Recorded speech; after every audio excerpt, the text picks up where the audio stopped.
MA BA पास किया है, भीख मांगा 40 साल, चाय बेचने वाला डब्बे में ट्रेन बेच के माला माल। नहीं भागो मत, नहीं ये तो डरपोकों वाली बात हो गई। देश कभी नहीं बेचा। फर्स्ट टाइम ऐसा हुआ, पहली बार गणतंत्र दिवस में कुवैत ने जो है भारत का झंडा लहराया। उसके बाद दुबई में भारत का झंडा लहरा रहा है, हर देश में भारत का नाम हो रहा है। तो कहाँ बेच दिया मोदी ने? कांग्रेस के पास 70 साल था, वो क्यों नहीं राम मंदिर बनाओ क्रेडिट लेडी? उसके पास 70 साल था ना, वो चाहती तो वो बनवाया क्रेडिट। साहब अभी तो गांधार बचा हुआ है, कैलाश मानसरोवर बचा हुआ, अभी तो माँ सिंधु की पवित्र धारा हिंदुस्तान में आनी बाकी, अभी काशी बचा हुआ है, अभी मथुरा बचा हुआ है, अभी बहुत। स्मृति ईरानी मक्का मदीना गई, ट्रिपल तलाक का बिल ले आएगा, किसने ले आया, किनके लिए ले आए?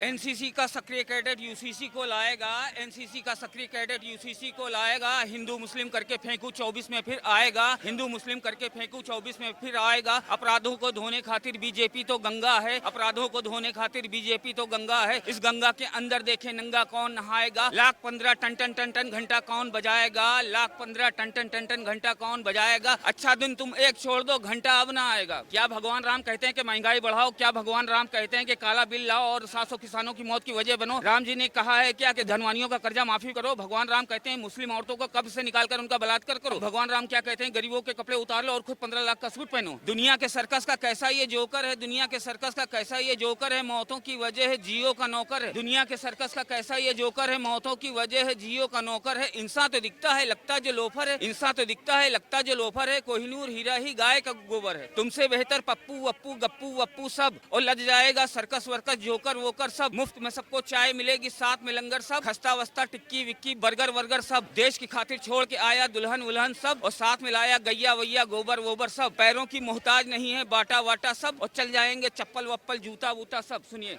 आपने जो अभी कविता सुनाई, बड़ी अच्छी कविता लिखी, आपने खुद लिखी है? खुद लिखते हैं। बात बताइए अभी आपने, फिर अब हम बात करते हैं कि इसका ऑल्टरनेटिव क्या है, आप किसको लेकर आए? रोजगार विकास की बात हो, नौकरियों की बात हो, महंगाई पर बात होनी चाहिए। राम मंदिर बन चुका है, उससे हम खुश हैं, उद्घाटन हो चुका है, उससे हम खुश हो चुके हैं। हिंदू मुस्लिम झगड़े से अब इस देश को ऊपर उठना चाहिए। मैं गलत तो नहीं कर रहा हूँ, सबको रोजगार मिलना चाहिए, रोजगार के अवसर आप दीजिए। मेरा जो सवाल था वो था कि ऑल्टरनेटिव कौन है? ऑल्टरनेटिव मतलब प्रधानमंत्री नरेंद्र मोदी का कौन विकल्प आ सकता है, कौन चेहरा है? जैसे मनमोहन सिंह प्रधानमंत्री थे तो भाजपा ने नरेंद्र मोदी को विकल्प बना के उतारा, तो अब नरेंद्र मोदी का विकल्प कौन बनेगा? राहुल गांधी जी बिल्कुल। हार्वर्ड यूनिवर्सिटी से पढ़ाई, कितना पढ़ा लिखा आदमी है, 3000 किलोमीटर पैदल चला है वो। चलने से प्रधानमंत्री बन जाएंगे? नहीं तो क्या 15 लाख सूट पहन के लोग प्रधानमंत्री बनते हैं? तोहफा मिला हुआ था। पंडित लाल बहादुर शास्त्री की तो सदरी फटी हुई थी जब चाइना गए थे। अटल बिहारी वाजपेयी जी को हमारे देख लिए, कुल संपत्ति 19 लाख निकली, और उनको सरदार वल्लभ भाई पटेल अपना घर नहीं बनवा पाए। इनको कहते हैं देश के नेता। राहुल गांधी कितनी संपत्ति है? मुझे नहीं पता, फिर भी राहुल गांधी ने जो किया है कांग्रेस ने 70 सालों में, ये तो सब बेचे डाल रहे हैं। क्या बेच डाला? आप देखिए, एमए बीए पास किया है, भीख भी मांगा 40 साल। कविता नहीं बेचा क्या? इसी में है, इसी में। एमए बीए पास किया है, भीख भी मांगा 40 साल, चाय बेचने वाला डब्बे में ट्रेन बेच के माला माल। किसको बेची ट्रेन? उद्योगपतियों को। मैं नाम नहीं ले, मुझे आर्टिकल के अंदर रहना, आर्टिकल के बाहर नहीं निकलना है।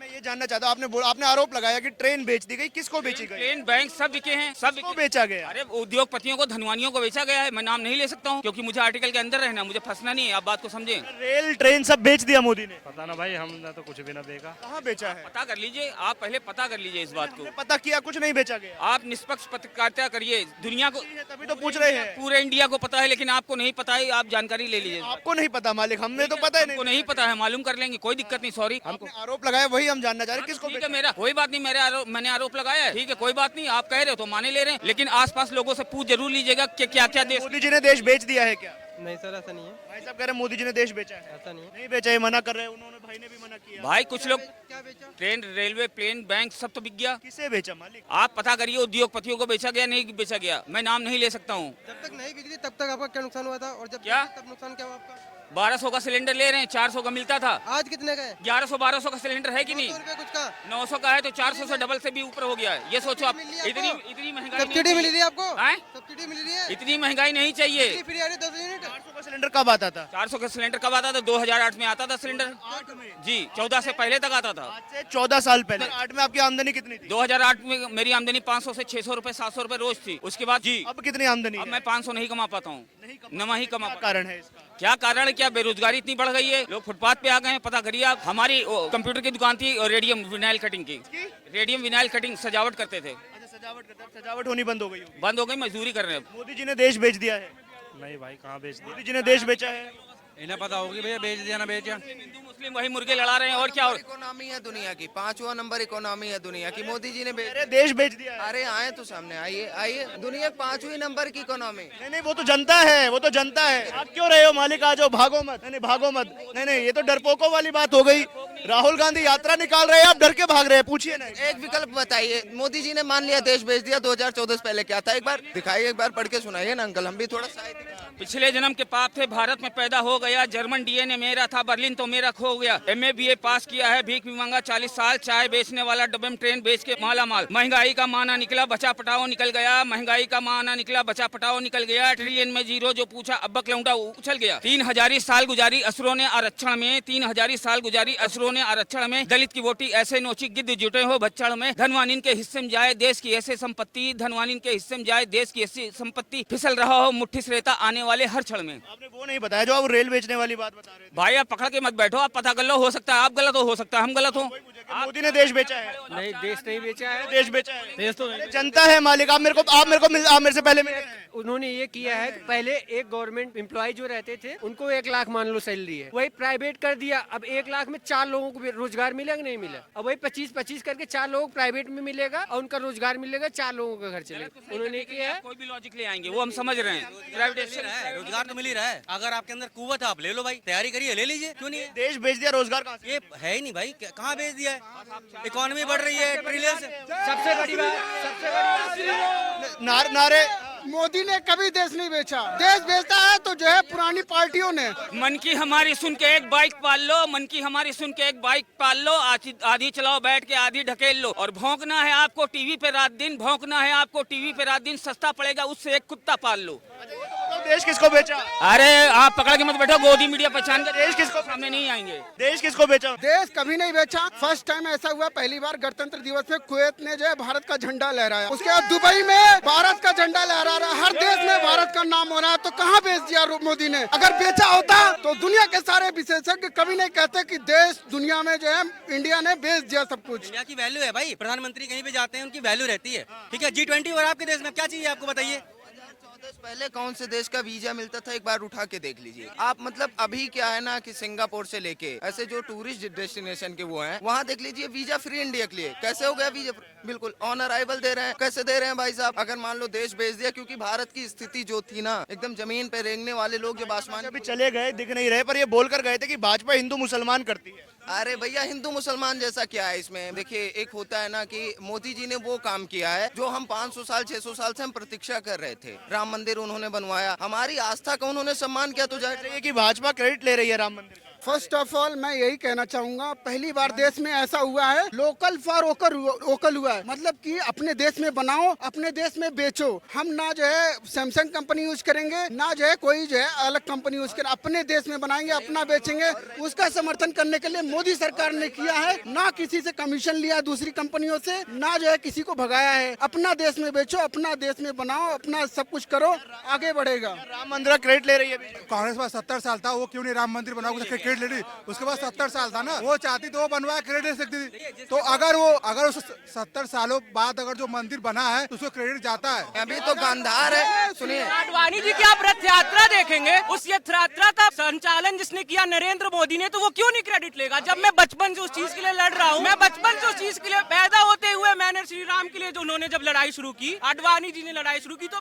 मेरा जब आधार ही वही उस पार्टी का है कि मैं श्री राम के लिए पैदा हुआ हूँ, मैं लड़ूंगा उनके लिए, तो क्यों नहीं मैं अपने लूंगा? राम मंदिर के माध्यम से भाजपा हिंदू मुसलमान करना चाहती है। ऐसा कुछ नहीं। स्मृति ईरानी मक्का मदीना गई, ट्रिपल तलाक का बिल ले आएगा। किसने ले आया? किनके लिए ले आए? ये उन्हीं के लिए तो ला रहे हैं। किनके लिए ला रहे हैं? सुने, हिंदू मुसलमान कहने वालों से बस एक तार्किक प्रश्न है मेरे पास कि मतलब 2014 से पहले मतलब कब हुआ? काशी हिंदू विश्वविद्यालय कब बना और अलीगढ़ मुस्लिम यूनिवर्सिटी कब बनी? हिंदुस्तान पाकिस्तान का किस बुनियादी कारण ऐसा था कि अलग हुए दो देश? क्योंकि पाकिस्तान बांग्लादेश। मतलब आज का ये तर्क है, आज हिंदू मुसलमान अलग हुए हैं जब राम मंदिर बन गया। और अभी राम मंदिर कहने वाले और क्रेडिट का नाम लेने वाले भाई साहब, अभी तो गांधार बचा हुआ है, कैलाश मानसरोवर बचा हुआ, अभी तो माँ सिंधु की पवित्र धारा हिंदुस्तान में आनी बाकी, अभी काशी बचा हुआ है, अभी मथुरा बचा हुआ है, अभी बहुत मैं कहना चाहता हूँ अगर जो राम मंदिर बना है तो किसी के पार्टी से पैसे से नहीं बना है, ये भारत के वासियों ने ही बनवाया है, पब्लिक का ही पैसा है। 13,000 करोड़ सिर्फ 2 महीने में इकट्ठा करना देश से, ये बहुत बड़ी उपलब्धि है।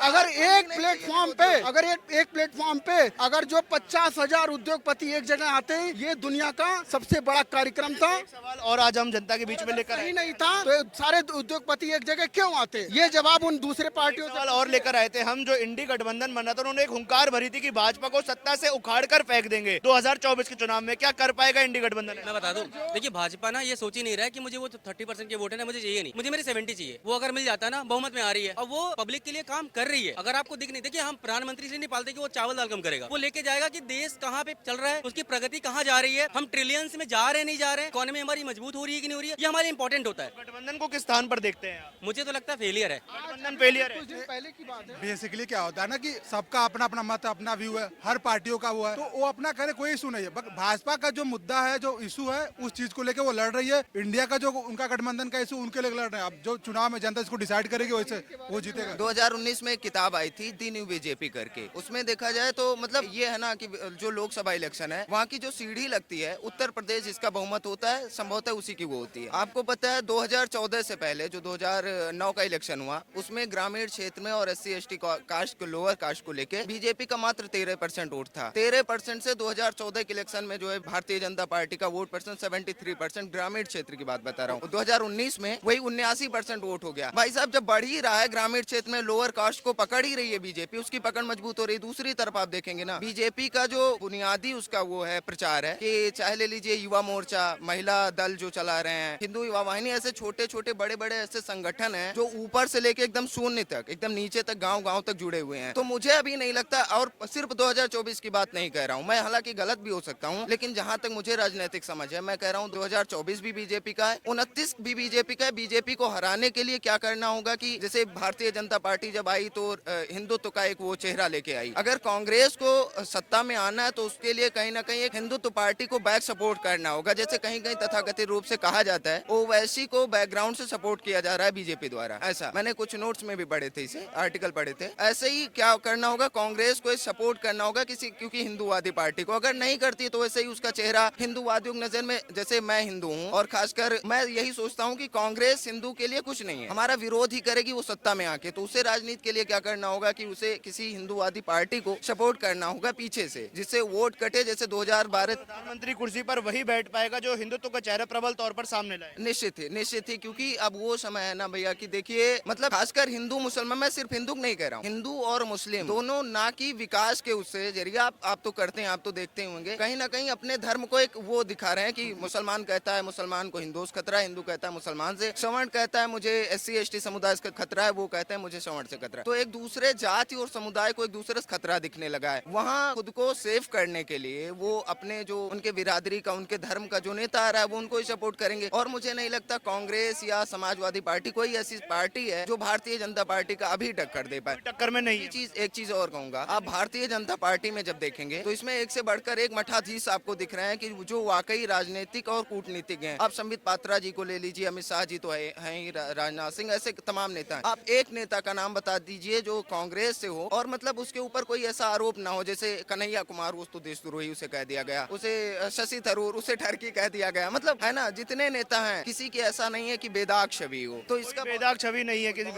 मैं तो एक ही बात बताना चाहता हूँ सबको, देखिए हम सभी युवा हैं, हम सभी जो है हिंदू मुस्लिम सिख ईसाई एक साथ ही पढ़ते हैं, लिखते हैं, बैठते हैं, सब कुछ एक साथ ही होता है। स्कूल में कोई ऐसा वेरिएशन नहीं होता है कि मुस्लिम नहीं पढ़ सकता है, ईसाई नहीं पढ़ सकता है, पढ़ते हैं, बैठते हैं, सब कुछ दोस्ती यारी सब कुछ होती है। लेकिन बात है विकास के मुद्दे पे, जो देश को सबसे आगे लेके जाएगा, देश को दुनिया में पहचान बनाएगा, जो देश में कोई मतभेद पैदा नहीं करेगा, उसकी ही सरकार बनेगी, ना कि कांग्रेस की सरकार बनेगी। आपको हम बिहार से लेकर के दिल्ली तक की बात बताएंगे। अभी जो है बिहार में नीतीश कुमार जी हैं, अच्छा काम किया बिहार में, उनको 2 बार सरकार मिली। बिहार में अभी 4-5 दिन पहले न्यूज आया कि वो हर एक गरीब व्यक्ति को 2 लाख रुपया हर परिवार को देंगे, उनकी आर्थिक सहायता के लिए, ताकि घर अगर जो उनका सुरक्षित होगा वो आगे बढ़ेंगे, आगे कुछ करना चाहेंगे। बीजेपी में भी अभी उत्तर प्रदेश की बात कर लिया जाए, योगी जी ने क्या किया, हर एक आर्थिक रूप से कमजोर लोगों को, हर परिवार को 2-2, 2.5 लाख रुपए हर परिवार को जो है समर्थन दिया कि हम आपको ग्राम विकास योजना के तहत जोड़ करके जो है आवास योजना दे रहे हैं, हर किसी का घर बने, हर कोई आगे बढ़े। सर, राम मंदिर का क्या चुनावी फायदा लेना चाह रही है भाजपा? भारतीय जनता पार्टी को चुनावी फायदों की जरूरत नहीं है। कांग्रेस ऑलरेडी 70 सालों से मंदिरों में घुसी पड़ी है। सरकारी नियंत्रण, मठ मंदिर, तीर्थ, ज्योतिर्लिंग पर सरकारी नियंत्रण जो है वो कांग्रेस की देन है। तो कांग्रेस खुद पहले मंदिरों से निकल जाए, फिर दूसरों से कहे कि आप निकलिए, आप मत राजनीति करिए। जो पार्टी 70 साल से घुसी पड़ी है, एक उनका लाडला न्याय यात्रा निकालना है, दम है तो मंदिर से बाहर निकल पहले, फिर उसके बाद बोल किसी से कि आप राजनीति कर रहे हैं मंदिर में। तो वो तो ऐसा करने वाला नहीं, ना मंदिर से बाहर निकलने वाला है। अभी कर्नाटक में इनकी सरकार है, 34,000 मंदिर सरकारी नियंत्रण में है। किसी कांग्रेसी से बोलो, टीवी चैनल पे मुंह छुपा लेता है, मुंह से उसकी आवाज नहीं निकलती है कि मैं मंदिर छोड़ूंगा कि नहीं छोड़ूंगा। तो ऐसी दोगली पार्टी, दोगले नेताओं से हमें कोई उम्मीद करने की जरूरत नहीं। इनसे कुछ सीखना सुनने की भी आपको जरूरत नहीं। हाँ, इतना जरूर मैं कहूंगा, जिस दिन कांग्रेस का अस्तित्व मिट जाएगा, कम से कम 60-70 नई पार्टियों का उदय जरूर देश में होगा। एटलीस्ट 2-3 पार्टियां हर राज्य में अपने तरीके से खड़ी होती, उसके नेता होते, तो बहुत सारे अच्छे बच्चों को अवसर मिलने शुरू हो जाएगा, विचारों में भी तब्दीलियां आ जाएंगी। तो कांग्रेस का खत्म होना इस देश के लिए बहुत जरूरी है। बहुत बहुत धन्यवाद सर जुड़ने के लिए।